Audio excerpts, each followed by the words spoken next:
Hola, ¿qué tal? Bienvenidos a este video. En esta ocasión lo que vamos a hacer es importar, más bien exportar este plano de AutoCAD a SketchUp.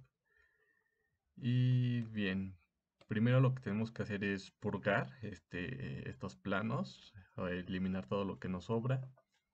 Entonces nos dirigimos a la opción de apagar capas y apagamos todas las capas que no nos sirvan. En este caso serán los ejes, las cotas, mobiliario, vegetación y todas las anotaciones. Y bien, ya una vez que tengamos el plano listo, nos vamos a guardar. Guardar como dibujo. Vamos a guardarlo en el escritorio. Vamos a ponerle plano para SketchUp.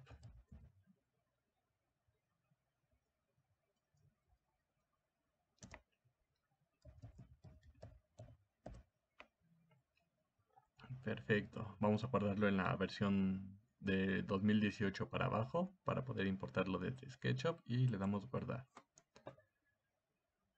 Bien, ahora lo que vamos a hacer es abrir nuestro SketchUp. Nos vamos a archivo, importar. Seleccionamos el plano que queramos importar, que en este caso es plano para SketchUp. Nos vamos a la sección de opciones. Esto es muy importante. Donde dice escala unidades, le damos en metros. Por lo regular siempre viene eh, preseleccionado alguna de estas otras tipos de medidas y hace que nuestro plano o quede muy grande o muy chico. Entonces hay que darle en metros, que es la configuración que estábamos usando previamente en AutoCAD.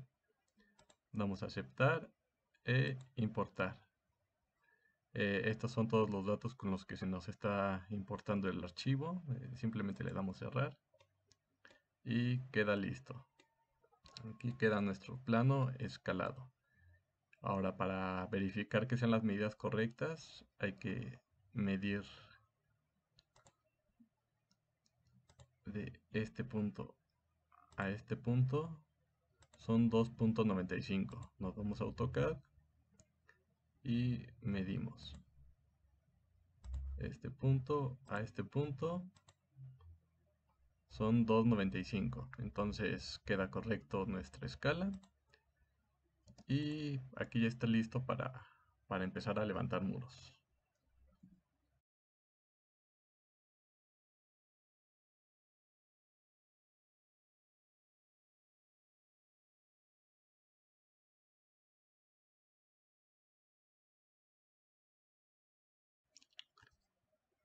Y perfecto. Esto sería todo por este video. Espero que les sirva. Y muchas gracias por ver el video. Hasta la próxima.